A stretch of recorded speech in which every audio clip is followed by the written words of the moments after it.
All right, sounds good. Welcome, everybody. I see we have some attendees on the phone. Really excited to have you here today. If you're not familiar with the webinar function of Zoom, you could see us, we can't see you, so your cameras are all off and muted if you're an attendee. It's only us on the panelist side who can hear and see what's going on. Feel free to ask any questions you have throughout our session in the Q&A function on Zoom. This is going to be about a 1 hour session between now and 9 a.m. Feel free to send us questions and comments via the Q&A function or the chat. On the phone right now, we have my colleague Bruce Parsons with MPI. We also have Eric Larson and Mike Card from Ginsberg's Foods. Eric, would you like to further introduce yourself? Sure. Good morning. Thank you, Karen. So my name is Eric Larson. I'm the Vice President of Operations with Ginsberg's Foods, and I've been with Ginsberg's for it'll be about 11 years here in the spring. Excellent. Thank you so much. And Mike? Yeah, good morning. Mike Card, I'm the Director of Transportation for Ginsberg's. I'll be with the company 7 years in October, and I'll be in the role of Director of Transportation 4 years in October. Awesome. Thank you so much. Bruce, do you want to further introduce yourself as well for those on the phone who don't know you? Sure. So I'm Bruce Parsons. I'm a principal consultant with the Mahoney Performance Institute, and we're really very happy that many of you could join us for this very interesting story today. And what we're going to be doing today is Mike and Eric are going to be sharing an incredible story of how these two gentlemen decided to and then designed and implemented a healthy and sustainable culture in the transportation group at their organization. It's a very, very interesting story, and we thought that it would be good for other people in the area to hear about this because there is so much news out there about how important it is for organizations to build and sustain healthy cultures if you want to retain your best people, if you want to keep a team that's going to deliver at a high level. With employees having more options today than they've probably ever had in my working career, it's very important that we create an environment in which they want to stay and even invite others to join. So in this conversation today, we're going to learn from them, what led them to strive to do this, how they got started, how they engaged their team in making it happen, and ultimately some best practices to share and insights for each of you if you're considering doing the same.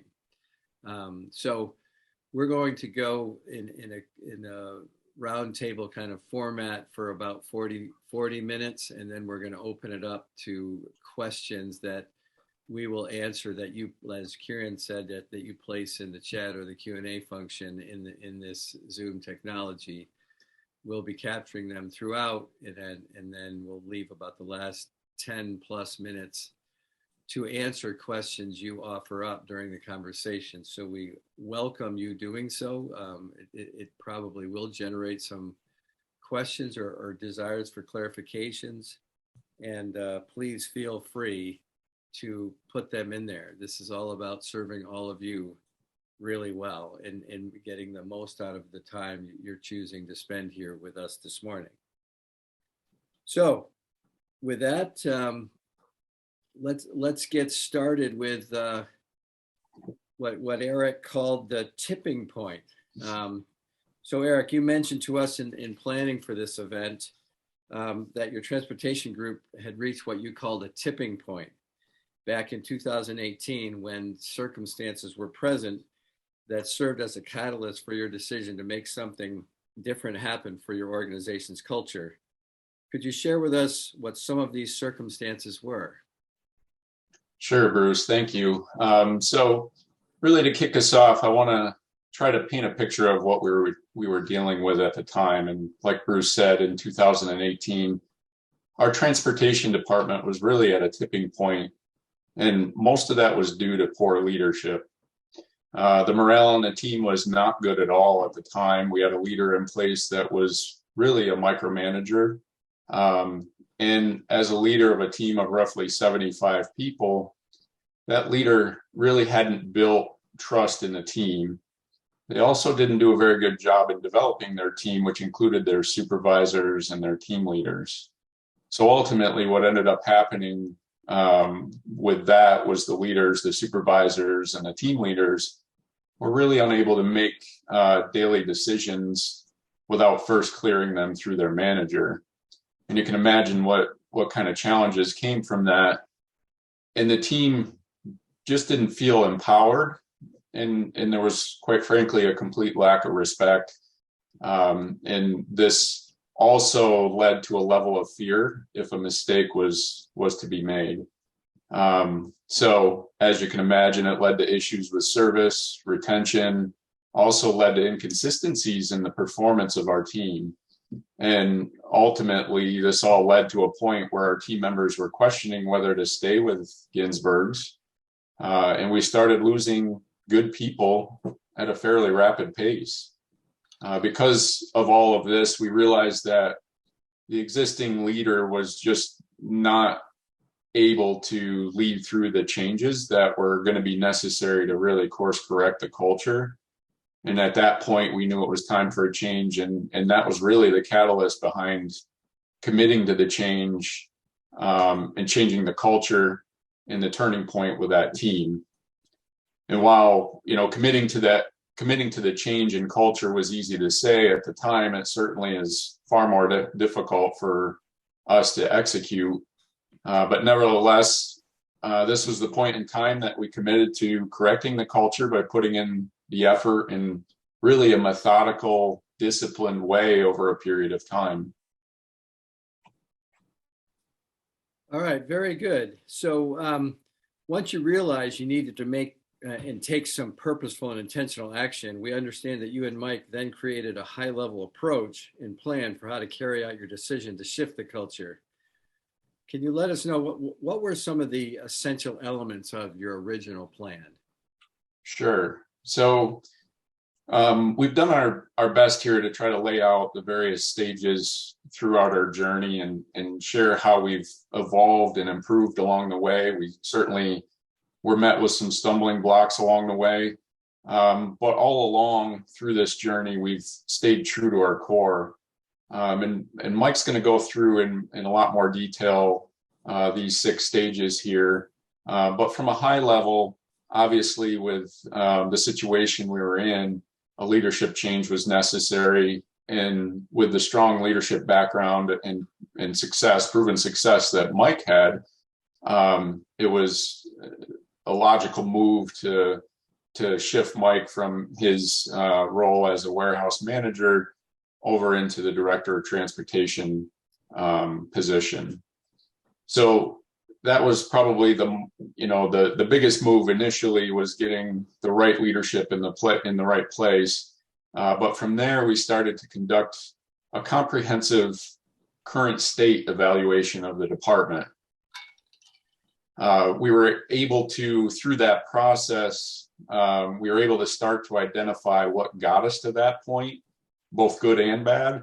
And we also gained a pretty strong understanding of the team and their abilities to do various functions. Once we had completed that current state evaluation, we then shared our vision with the team of what we envisioned the new culture looking like, and established expectations of where the department was going to be heading in the future. And that was a culture built on respect, communication, and service. And so you're going to hear Mike touch on that throughout his portion here of the presentation. And that, when I talk about staying true to our core, that's what I mean. We stayed true to a culture built on respect, communication, and service. We then started to conduct an organizational structure analysis to help us evaluate and really design what we needed, or what we felt we needed, to make a successful team and provide the proper support. So we made some modifications to our organizational structure, and they benefited us in our ability to achieve that culture of respect, communication, and service. Then what we did, we took all that information and analysis that we had gathered, and we started to share that with our team and collect feedback from the team. And really, this is the start of the process of empowering our team to be part of the path forward and find the solutions to correct the culture. And as we gathered all that information, our vision came into focus and allowed us to create our plan and begin to execute to that vision. So there were quite a few different things going on all at once. Some of these overlapped.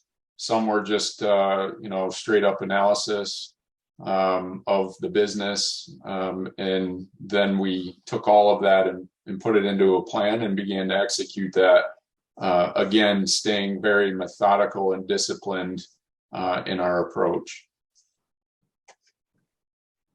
All right, very good. So that shares with everybody kind of, the high level flow of activity, what were the main elements of their plan to make this happen. And so what we're going to do now is go through each of those elements in a little bit more detail so our audience can better understand what activity was conducted and some of the things that were learned along the way. So Mike, once you realized that you wanted to fully understand the current state situation from several perspectives before you designed your future state vision for the culture of the organization, you came up with some ideas and the things that you needed to analyze in the current state. Could you share with us what some of those were and why you felt those were important? Yeah, absolutely. Initially we conducted several different exercises to engage with the team. It was, one-on-ones, roundtables, safety committee, which we initially put in and empowered the team in right off the bat. And pulse surveys, they really gave us a good indication of where the culture was at. And then we started doing focus groups around different areas of improvement. And that's where we really leveraged some of our senior team members, functional experts. We dove into communication processes, even policy and compensation. So those engagement exercises allowed us to evaluate the existing team and really assess if they were the right fit and if they were in the right roles and whether they were fitting this culture that we aim to create. So we met with the team members, and as Eric mentioned, we quickly were able to identify some of the gaps in our organizational structure. And so we had conversations around expectations and how the team was really performing relative to our overall expectations. And then in some cases, as we started this journey, team members self-selected out, and while others, we started working with them to move them into positions that were better fit for their skill set. All right, so you had a purposeful effort to get out there and get perspectives of your people to truly understand the current state. So it gave you a great, better fundamental understanding of where you were. And then, so after you gave your people an opportunity to share their own perspectives on the current state, you and Eric created a first draft vision for the new culture that you wanted to drive into the transportation group. So Eric touched on this, but Mike, if you could just share a little bit more what were the main themes of this new and improved culture? Yeah, Eric mentioned the communication plan, and it was really focused on those three things that he mentioned. We talked to the team about respect and how, respect for others, demonstrating a care about the company and also our team and customers. And we also talked a lot about communication, positive interactions, and affirming communication style. And then most importantly, what we have to do is provide good service. So it was about delivering that exceptional service to customers and, team members. So we did that process during the meetings that I mentioned earlier, and that allowed us to really start creating our support system. So it started to evolve very quickly that we held our team accountable and then others around the company accountable to this vision to provide appropriate service to our team. And then that resonated to our customers. So we really started establishing these new expectations and continued to evolve that culture. And that took service to the next level. And so we started talking to our leaders and our office staff about taking it to the next level. And I'm going to consistently talk about clearing the path to success for the team. And so at this point, also, we started talking to anybody that was entering the organization. So all our new hires during their onboarding, they started, hearing about this vision and where the culture was heading. Good. So I think the where you went next was really looking at. So now you had your future state vision designed, but yes, you knew that a key element was aligning the organization with that vision. mm-hmm. And so, as you mentioned earlier, you both realized that you were probably going to need a new structure and to be aligned with the vision. Could you share with us some of the things you decided to do in this area? Yeah, this was an important one. In the first 3 months for Eric and I, it was really about stepping down a few levels. And once we did that, we really were better able to understand just how poor the leadership had been. And the micromanagement led to the team being stifled and just not able to perform their roles. And the worst thing was the customer service was at a low because of the leadership and micromanagement. So again, we spent considerable time just to reevaluate that org structure. And it was really important for us to identify those voids that needed to be filled. And I guess the best example I can give of that is the biggest void was the customer service we were providing. So those first few months, we really took the time to meet with the team, look at the positions, and then we thought about what would make us most successful in the areas that were most important to our business and for our team. So we really slowed down, asked ourselves if we were providing the proper service to our people. And as we assessed that led us to making some appropriate organizational changes, as well as really adding a position with the primary focus of service to the team. And I stated all along that was the game changer, because we were providing a resource to provide the service to our team, as well as providing adequate communication across the company. So, as we did that, we reviewed that org structure. We put team members in positions where they'd be more successful, really based on their strengths. And we did that during those first few initial months, where it was one-on-ones, it was individual development conversations, and then it was leveraging different tools to help us, like Myers-Briggs assessment. And that really allowed us to better understand their strengths, their weaknesses, and then move them into positions of strength. Yeah, I found this one of the most interesting things about the story, everybody, was very often organizations look at culture and they decide we just need to have a better culture, and come up with a vision for that and some new behaviors and actions we're going to take, and accountability and empowerment and things like that. But as Mike and Eric are sharing here, is that they realized that they needed a different org structure, and not just different people potentially, but they identified some new positions that were needed to align with their vision. So that's one of the most important points we want everybody to get out of this is very often a true culture effort will require getting people aligned with where you want to go, and then allowing people to decide for themselves whether or not they want to be a part of that. And everybody should realize that some people will choose to self-select, as Mike said, and say, that's not the culture I want to live in, and they might choose to leave. But it's also potentially moving people into new positions or different roles, and then there might be new positions needed to support the culture you want to deliver.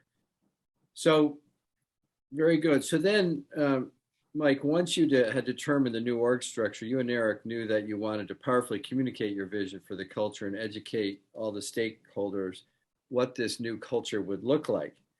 You wanted to give your team members a voice in refining the vision by collecting their perspective on your design and get their thoughts and ideas in an effort to help them feel like they were co-designers for this effort.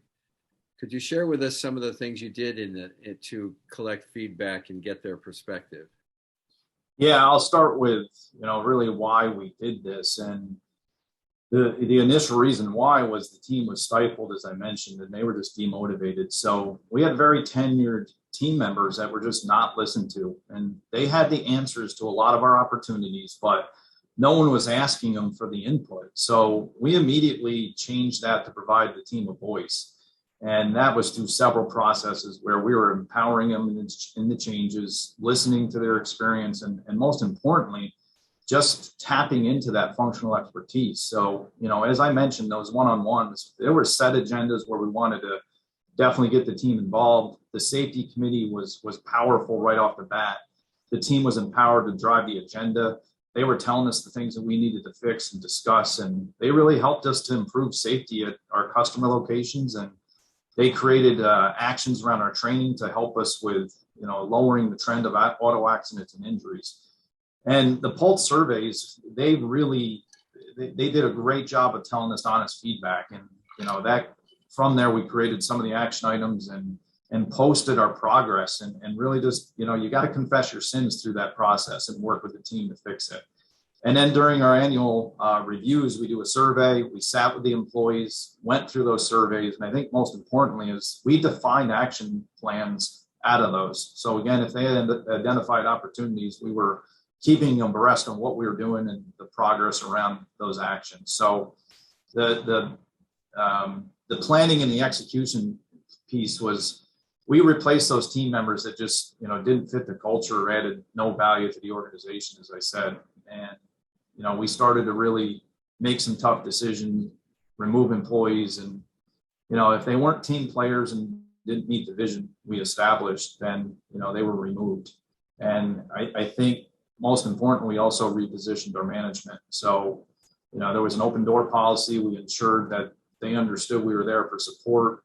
As I mentioned, we clarified the job responsibilities and expectations to live by our culture. And, we really gave that team a voice and got them involved through, implementation of some of those ideas and process changes I mentioned. And that allowed us to start getting some quick wins with the team. Yeah. So just for our audience to know, like roughly how long did you spend in this phase of your effort? Because a big part of this that we wanted to share with everybody was this isn't an overnight solution. There's no silver bullet here, and it takes discipline and patience. But roughly how long did this phase of your effort take where you're out there socializing the new culture and getting feedback? Yeah, it was really the first 8 to 10 months, because I'd say after that, we started to really see things click in the team talking about the vision. And also, you could tell they were living the vision because we started to see that they were doing things on their own. They started creating some competitions amongst themselves with some of the senior team members. And, 8 to 10 months in, they started doing team events and doing some offsites and organizing picnics. So we knew we were, on the path to something special. Yeah, and you shared with us that not surprisingly, you encountered some resistance along the way, and like many family businesses like your own, you have some long tenured employees who were used to things being a certain way, and you're sharing that, hey, let's consider doing a new way. But how did you overcome some of that resistance? I mean, some of the resistance that you shared with us couldn't be overcome, and those people self-selected or were asked to leave. But were you successful in influencing or persuading some of your resistors to get on board with the new approach? Yeah, I'd say, Bruce, it'll go back to, again, just the engagement with the team. We definitely engaged with them. And as we sat with them, we were able to show them that we needed to tap into their expertise. And so by doing that, they kind of came along, because I think they've been stifled so long that they wanted involvement. They wanted the voice. So those naysayers, a lot of times we brought them to the table. We tapped into where they could help us, and they helped us with, system changes, looking at our fleet, just key business projects where we trusted in them. We showed them that we wanted them to be involved, and so slowly but surely they came along. All right, thank you. So after you refined your culture vision based on the feedback you got from your team members, you and Eric created your plan for how you would execute on these culture decisions. Could you share with us some of the main things you planned and executed to fulfill the implementation of this vision? Yeah, some of the things we did. I mean, the main thing was just getting in front of the group to, as I said, we repositioned that management. We really made sure they understood there was an open door policy. And, again, just giving them a voice that we wanted to hear from them. We wanted to, sit with them and implement different ideas. And, the examples I can give to that is we leveraged the team up front to review feedback on some of our relationships with key vendors to really understand the service level that was being provided. We worked through the changes and improved the expectations for service directly with our team. So we executed system changes, process improvements, and eventually the functional design of some of the product they were providing through that vendor, and it was hand in hand with the drivers. And I'll come back to the safety meeting too. It was immediately we got involved to develop a focus on safety and helping to fix safety concerns at customer locations, as well as just improving that training program, which again helped us, reduce incidents in many ways. Okay, so you had some quick wins throughout this. What's important whenever you're doing a major change in an organization, it's great to get some quick wins to gain some momentum. What would you consider some of your best quick wins in the beginning? Definitely the safety committee, because right off the bat, partnering with that group, they wanted to improve safety at different locations, and also just be involved to look at the functional design of our equipment. And that was huge. That had never happened before. So we got them involved in helping to look at our fleet, improve some of the safety design. And then I think just getting them involved in some of the recognition and just adding some fun back to the department. They had ideas and we were able to immediately listen and do some different things, get them involved in recognizing their peers. And that helped change the environment immediately as we started the journey. All right. And so, as should be expected with any major effort like this, you encounter some unplanned and unexpected major obstacles along the way. And you had some big ones. Could you share with us what were some of those significant obstacles that you had to overcome to make this big thing happen?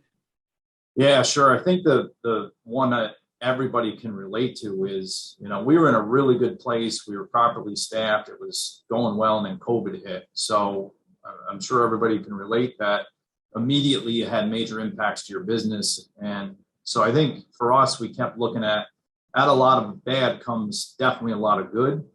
So it immediately changed how we had to engage with our team. Here we were doing all this engagement, one-on-ones. We were dialoguing with the team regularly, and all of a sudden you had the social distance. So we had to figure out how to engage with the team. And we started really, I think, over communicate, because we had to contact them by cell phone. We were doing regular memos out to the team and just really keeping them updated on where we were at from a business perspective.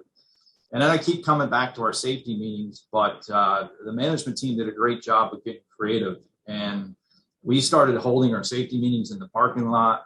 Any of the information we had to go through on a PowerPoint or any videos that we were going to review, we did it on the side of our tractor trailer. We were out in the yard and just had the discussions. And I think it set a different tone. And, at that point, with everything going on in the world and COVID, we started slowing down and having more conversations around mental health and really looking at how we could help our team members manage through, a lot of issues outside of the four walls of work. And then most of the company went remote during that time. And that became a challenge because, how do you handle the team since they were not able to work from home and we're on the front line, we had to work hand in hand with team members on many challenges. For the first time, it was you have kids going to remote schedules, and we had to figure out a delivery driver who leaves at 4 a.m. and doesn't get back maybe to 4 p.m. Like, how do we manage that? So we had to get pretty creative, but we started working through those challenges with the team. And I think that helped this next part. Was initially the team was really skeptical of, saying anything, because the previous leadership and that lack of trust that, Eric touched on early on. And he just didn't ask for their opinion. They were conditioned not to provide any feedback, and they just felt they didn't have a voice. And now here's these new management members empowering them in all aspects of the business. So it took some time for them to trust the process and management. But as I said earlier, I think about 8 to 9 months in, a lot of that started to change. And then the last one that we really didn't anticipate was the separation of employment with some top producing employees. So I'll say top producing. They were productive, but they definitely did not fit the culture. And as we started to evolve our culture, they just didn't want to change. They weren't team players. So we had to convince the team and even senior leadership that the right move was for them not to be here in order for us to keep going down that path with our vision. Yeah, that one there, I think, is probably pretty eye-opening to many in our audiences, especially in today's world where there's an extreme labor shortage here in the U.S. And it takes some courage to ask a very productive team member to leave, but you realize that the consequences of keeping them. And through their actions, either directly or indirectly encouraging others to, not get on board with your culture, you were courageous enough to say, we got to show that we mean it when we say, excuse me, we want to build an extraordinary culture. And that means we need people who are fully bought into that and will be willing to live up to it and challenge each other to continue to do so. Yeah, if we didn't do that one, we would have had some issues, because they were crippling in many ways. And so that was, we got to support, and that was a big one. That's when stuff really started clicking. All right, so let's talk about some best practices that you could share with all of us that you believe our audience should consider if they want to be successful in doing something similar in their own organizations. What were some of the key things that you would want to others to know and be cognizant of to be successful doing the same? Yeah, for sure. This area, I think, is important. That first, you got to create your engagement points. I've mentioned that throughout. We did a lot of different engagement and have continued that, where that's evolving now with the way that we do annual reviews, our surveys, roundtables, just finding ways to engage and empower your team. No matter how big or small those touch points are, it's really important to find those engagement points. And then, much like we just talked about with the separation of employment with top performers, is you got to have broad shoulders to make decisions, but also really identify what you're not doing well. Get the honest answers, and you got to be prepared to respond accordingly. If you're going to ask for the honest feedback, you got to be prepared to hear it and then respond and provide your team updates on the progress around those opportunities. And then I think the biggest one is really you got to identify if you cleared the path. And I talk about this with the management team consistently: is did we clear the path to make our employees successful? If not, you gotta really slow down and ask yourself, can you appropriately drive accountability with your team if you fail to set them up for success through your leadership or your training? And we've had some situations where we haven't properly trained folks, and we've learned from it, because it makes it difficult to drive the accountability when you set them up probably for failure. And then empower the team to create a culture and the foundations of your teamwork. It's imperative. If you're going to change your culture, you got to do it hand in hand with that team. And we're to the point now where, eventually you'll see that they become self-managed, and we're there now where they're self-managing. And if an employee doesn't fit our culture or is not a team player, the team is going to drive them to be successful. They're going to try to, clear that path to success. And if they're not, they're going to help you manage them out of the organization. And these have been long conversations with our team, and it's really helped evolve our culture. And what we've talked about is, the wolf pack. That's the analogy we've used and talked about. And, if you think about it, the leader, the alpha, clears the path in a wolf pack. So they're working with the pack to lead them to success. They clear the path to successfully reach whatever their goal is. And sometimes those young pups, they veer off the path. So the elders of the pack, they lead them back. They look to influence them. They look to stay on the path to meet the goal. And then that alpha is ensuring the pack is great communicators. And in times of trouble, where they're not going to meet their goal, is really where the alpha excels at communication. But then I know with everybody on the phone right now, you're dealing with the lone wolf. And the lone wolf, the lesson there is the power in numbers. And if everyone is working towards the goal and you're the lone wolf veering off the path that's being cleared, you're quickly going to find yourself out of the pack and probably following your own path to a new home. So, the message we've been talking about as a team, it takes the entire team to work together to reach that goal.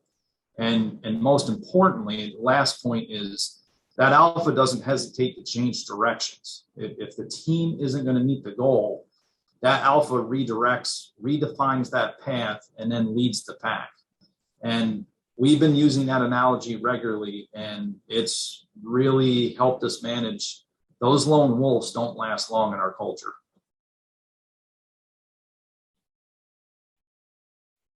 All right, so let's move on to, insights gained, big learnings you had during this ongoing culture journey.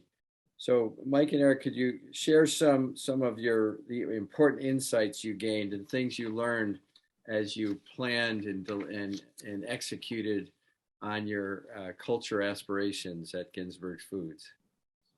Yeah, the first one being just highly empowered, self-directed team. It's led to a mentality that we hear regularly is, our team wants to protect their own. And that family culture that's created, they don't want to leave. Pay is important, but it becomes not the only focus. Our employees talk about the fact that, they came to us because they want a safe environment, and they want to work where management cares about them. They feel that level of respect. I've heard it regularly. They don't want to just be a number. They felt when they worked for other companies, they were just a number, and there was none of that focus. So all of that leads to the higher job satisfaction and leading to improved retention rates. And because we hear it regularly, they don't feel that they're going to get the same respect that culture at other companies. It's just not going to be there. So, and then I think I mentioned, earlier about our safety meetings. We really hit something when we slowed down and started talking about mental health. With everything that was going on in the world, the riots, COVID, just something new every day. Engaging differently with that team and incorporating those discussions into our department meetings and safety meetings, it totally changed the relationship with our team. It just built a different comfort level. We saw them exercising the open door differently. And I think most importantly, what it did was it gave us a chance to demonstrate that we're human too. We're dealing with the same issues during those stressful times, and, we're there to support them. And, through that, we had several team members come forward that needed help in different ways or just were stressed to a point where they didn't have answers. So it changed our relationship because we were able to partner with HR and just figure out how to provide them the right assistance. All right, good. So one thing that struck me early on in our conversations with Mike and Eric was how they carried this out while also running the day-to-day operations of Ginsberg's Foods. Like this is the transportation department. It's the heart of the business of a food distribution company. And could you share with us how you were able to do all of this work to make this happen while also successfully completing your very important daily activities to run the business and serve your customers? What were some of the key things that you could share with our audience about how you're able to get this both this very important on the business work done as well as successfully completing your in the business work? Yeah, absolutely. Eric and I spent a good amount of time just kind of, talking about this and revisiting the journey the last few years of changing the culture. And it's really about a mindset shift is what we talked about. And a change in the culture that you're leading daily, you're changing your approach. And so it's really not a this or that scenario. It's a methodical plan to make sure that it's occurring. So it's consistently talking about it and making sure it's living and evolving. So our focus on the culture, I think it led to success to keep everything running, because this focus with our team really assisted us in many ways with reducing employee relation issues, retention issues, service I've talked about, safety I've talked about. I mean, it really reduced the amount of time that you're spending with work-related tasks to lead through problems that you don't need if you're having the right focus with your team. So through this, we really were able to create those support systems, and we made sure to concentrate on the human side of being a leader, as I mentioned, really with the mental health focus. I mean, we started holding that entire management office staff and others in the company just accountable to that vision, and making sure that there was proper service back to this team. And that slowing down and just talking to them differently, showing them the human side, that was, I keep coming back to, that was really a game changer for us. So, and then took service to the next level. I got conversations today where we're talking about different levels of expectations as a leader to just how are we going to clear the path when we're faced with certain challenges. We got to just work through it and figure out how we can make sure that the team's going to be successful. So, and then new expectations, we continue to, as I've said, clear that path and evolve the culture and identify how to sustain it. I think that's the important piece. And where we are now is, how do we sustain this? Conversations are incorporated into our one-on-ones as a team. We do weekly team meetings, and just to ensure that we talk about the vision, and then what are the next steps to make sure we're sustaining it.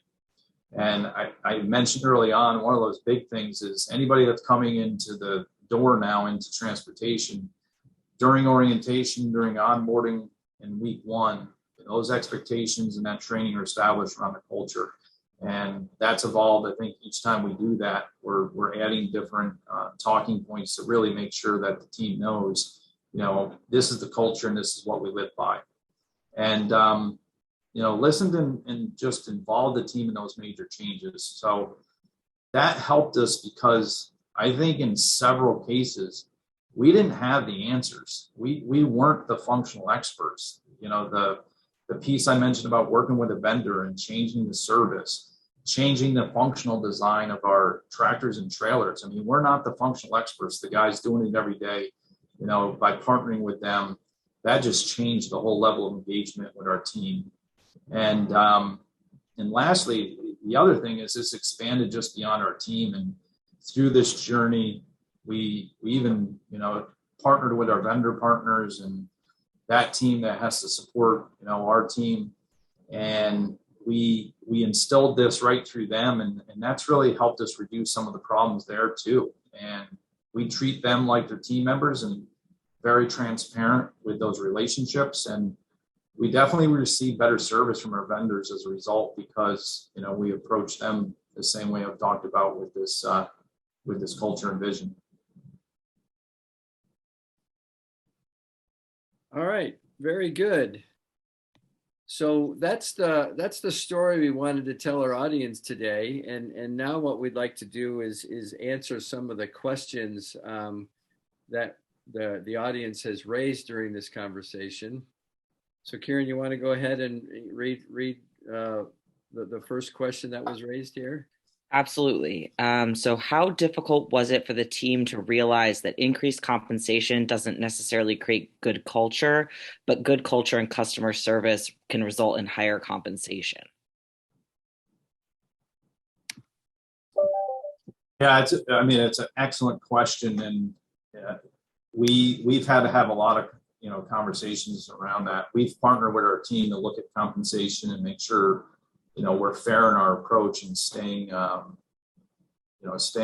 guess, competitive in the market. But we really have had to sit with them and explain um, the what they're not going to get if they're not working with us. Or we've also got testimonials from employees that they thought the grass was greener and then they joined Ginsburg. So we've had folks that have been out there and realized that pay isn't everything. It's led to major issues at home, major issues from a safety perspective, companies doing some shady things with them. And so we've leveraged that too as we've talked to our team. And I think that helps is that we've got employees working for us for a reason, because they want that balance, they want the right focus. And so money is important, but it becomes not their number one primary goal to stay with us. So when you were collecting feedback from your team, how did you respond to the ideas offered that you weren't able to act on? There's this double-edged sword between wanting to know what people want and then also being limited by your time, your budget, and other factors outside of your control that prohibit you from being able to act on these decisions.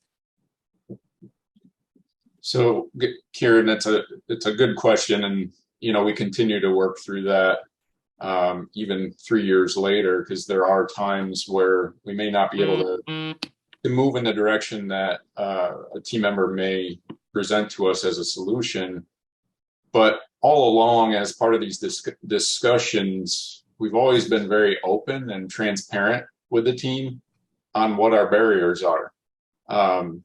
And so it becomes more of a dialogue with them, and it's kind of that space, that open space that allows for exploring new pathways, so that we're not just saying an immediate no and shutting it down, because there are situations where we've had good dialogue, and we haven't been able to move forward right now, but in the future there may be the potential. So it's good to just remain open-minded, talk about what our potential solutions are given the restrictions or the barriers that we face, and then continue that conversation over time. So the team appreciates that, because they then really understand the whys behind some of the decisions that are being made, versus just being told no right out of the gate, and then they shut down and may have a tendency not to share the thoughts that are on their mind. So it boils down to really that open dialogue. Yeah, for sure. You definitely don't want people feeling like you're just listening to seem like you're listening. So having that adaptability and making those things clear is really important. So I'm not sure how long you've been with Ginsburg's, but you've probably had people who report to you who have been there longer than you have. How were you able to influence and effectively change their thinking to get them to participate in a culture that's new to them? I think we'll just keep coming back to engaging them in the process. We took some folks that have been with the company a very long time. Most of our management and office staff, almost all of them been with the company 10 years or more.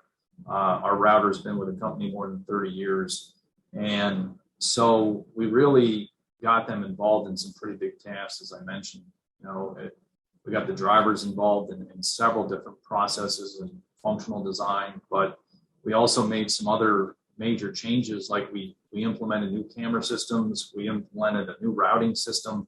And so those experienced people were brought right into that, listened to, not necessarily given the answers to the test, so that they could learn and develop through the process and really make sure that they were empowered to provide their insight and their functional expertise.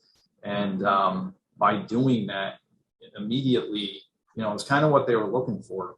As I said, throughout, they were stifled for a long time. So once they had a voice, I got a few team members, they just excelled. Their performance completely turned around once they were in the right role. Once you gave them a voice, you started realizing that, we've got some people with long tenure that have a lot of answers to our opportunities. And once we tapped into that, it became pretty simple.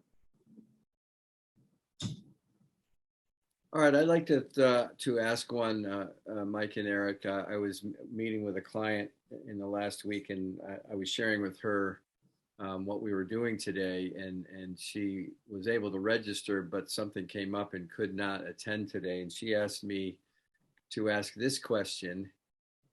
At your collective peak of activity in making this happen, roughly what % of your time did you have to allocate to this on the business work? And not an exact number, but just give our audience an understanding of roughly how much effort, in any given week when you're at your peak effort expended for the two of you, roughly what % of your time was that? So, Bruce, I think it's hard to put a number on it because, as like Mike said early on, it really is more of a mindset shift. So we know where we're headed, we know what we want to accomplish, and you start to take a different approach to the already scheduled meetings, the already occurring interactions that you have on a daily basis with the team, but you're approaching it from a different angle. Really more the human side, asking questions. How you doing personally? How are things going outside of work? How was your day? Are there any issues that came up throughout the day? And then we utilize those scheduled meetings, like the safety committee meetings and the quarterly meetings that we had, and the one-on-ones, to really dive in deeper and ask those open-ended questions, engage them in the process, share and have transparency with them about the circumstances so that they're part of the solution and their voice is being heard. So I don't know that it's not like we work 45 hours on a normal week and now we're working 50 hours. It's more, how do you shift that mindset in your approach, knowing what it is that we've committed to that we want to accomplish long term, and kind of take it from a different angle, if that makes sense. Sure. And I would just add, Bruce, that year one, I would say that the engagement, there was a lot going on, and once COVID hit, we were over engaging because, boy, did you have to get creative. So, it was a blessing in disguise in some ways, because you were reaching out to the team. We were having to find ways, like, they're getting back and we can't go talk to them face to face. So they're out in the parking lot. We're talking via cell phone. I mean, we just had to find very creative ways to make sure we were engaging. So I think initially that first 8 to 9 months that I've mentioned, that, boy, we were really finding a lot of different ways to engage with the team.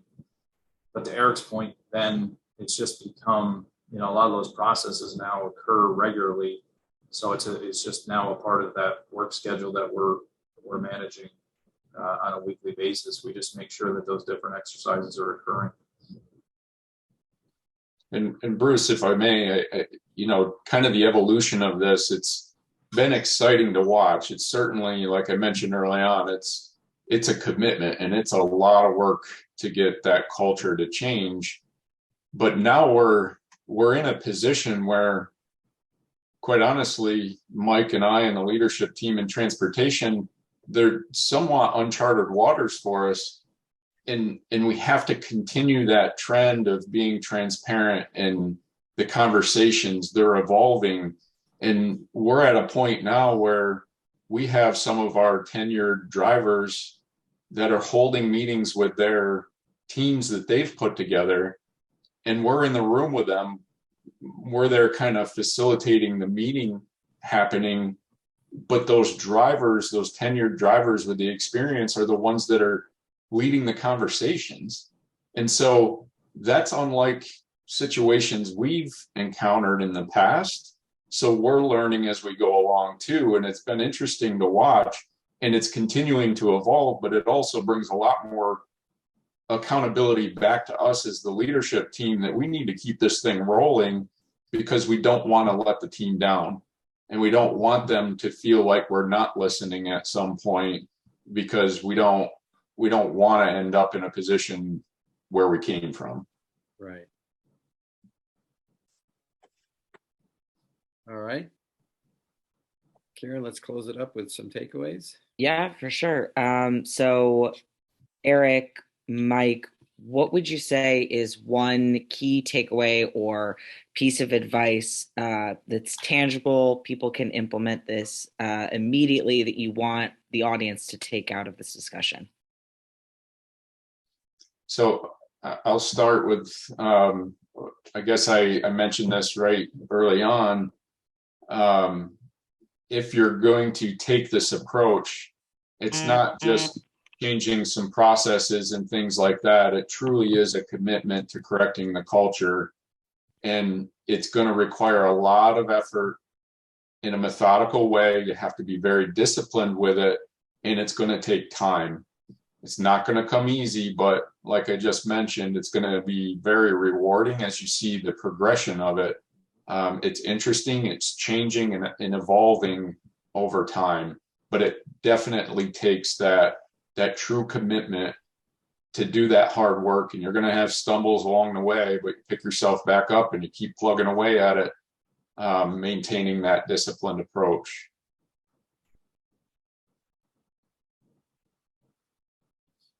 Yeah, and for me, I would say clear the path for your people. You got to remove both the physical, the mental barriers that prevent, that engagement happening with the team. You've got to find ways, as I said, either big or small. You got to engage with the team, and you're not going to change that culture if you cannot, engage properly with your team. So, much like the analogy of the alpha dog, you've got to be that alpha dog and communicate loudly, and not be afraid also to course correct and change your path.